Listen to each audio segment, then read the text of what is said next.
Hi, this is Attorney Sarah Holmes, and we are answering some common questions that we get from clients and prospective clients.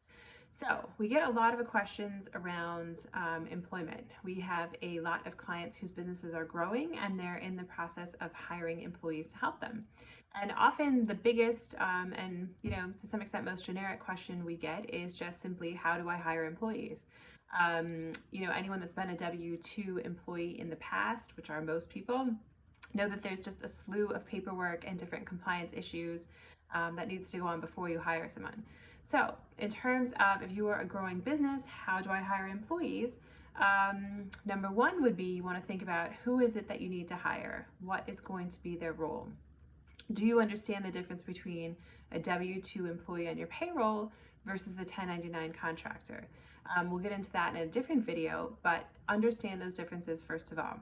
All right, so if you are going to go ahead and hire a W-2 employee, number one would be, you'd likely want to identify a payroll company to help process your payroll.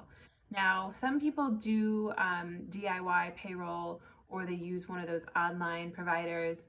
Our office, I don't think we're huge fans of that. We've seen people with compliance issues. It's difficult potentially to get customer support around that.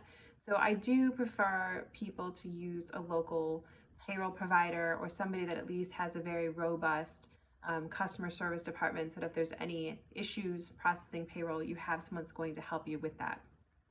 Okay, once you identify a payroll company will typically do a lot of the government compliance forms that you need to send people. One's going to be the I-9, which requires you to verify someone's identification documents when you hire them. Another is, in fact, the W-2 form, which is the tax selection for your employees. The payroll company can assist you with all of that, as well as helping set up your unemployment tax account, potentially give you referrals for workers' comp insurance, and make sure that you're withholding the correct amount of taxes. Now, you might also want to consider some other documents when you hire employees. Those things could be a non-competition agreement. Another could be a non-disclosure agreement. And finally, you could ask for a non-solicitation agreement. Now, as to what all these things mean, we'll develop some other videos explaining those that you'll be able to find on YouTube. But those might be additional legal documents that you could have an attorney's office generate for you. If you have more than a handful of employees, let's say you finally have maybe more than 5 people, you'll want to think about something like an employee handbook. If you don't have policies written down, how can you keep track of whether your employees are doing their job? So God forbid you need to fire somebody, what policies are you going to be able to point to that says you have justification for hiring or firing that person?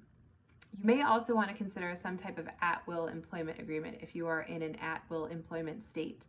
That will state that, for any reason or no reason, as long as it's not discriminatory, that person could quit at any time and you could fire them at any time. Now, some people ask about employment contracts. Again, we'll reserve that for another video, whether you need an employment contract, but make sure that you understand there's a distinction between at-will employment versus an employment contract. So these are just some of the documents and things you'll want to think about when hiring an employee. Now, if you need help with any of the legal aspects of this, or counseling on what these different things are, what they mean, and whether they would be good for your business, feel free to reach out to our office, 215-482-0285, and we are happy to help you expand and grow and hire employees.